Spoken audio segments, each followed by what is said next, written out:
I'm Kevin O'Brien, Vice President for Mission and Ministry now at Georgetown.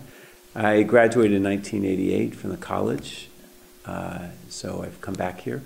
Now as a Jesuit priest in my current role, and this is my 4th year back. My roommate and good friend Greg Smith was GUSA president.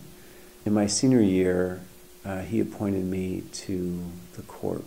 But I was a board member, and like any board member, my responsibility was to ensure that the mission of the Corp was being both honored and furthered by the current executive officers of the board.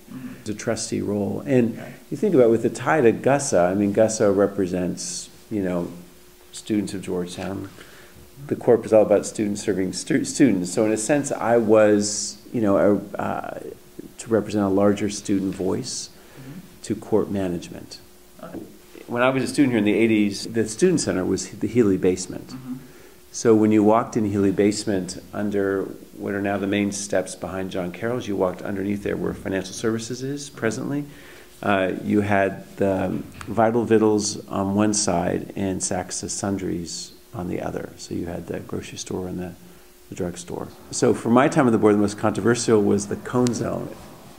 This is my shining moment on the board. Everyone, like today, would go walk down to Wisconsin or M Streets to get ice cream. So the board management wisely thought, well, why don't we open up an ice cream store? So they found a space above Weissmiller's. You could just walk upstairs, and there you'd have this fairly ample space for an ice cream store.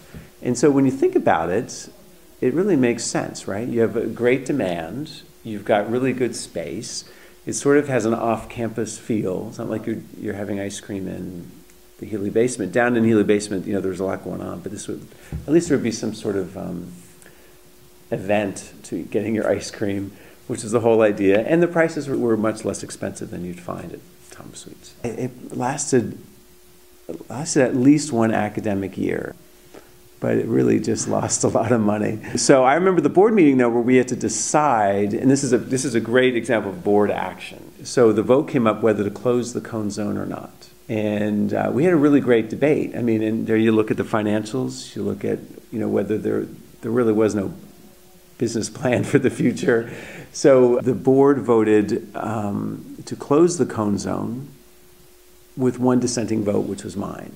My vote was based on wanting to give it another chance, but it was losing money, and we just couldn't sustain it anymore. So I think, and I'd like to see the Corp perhaps give ice cream another shot.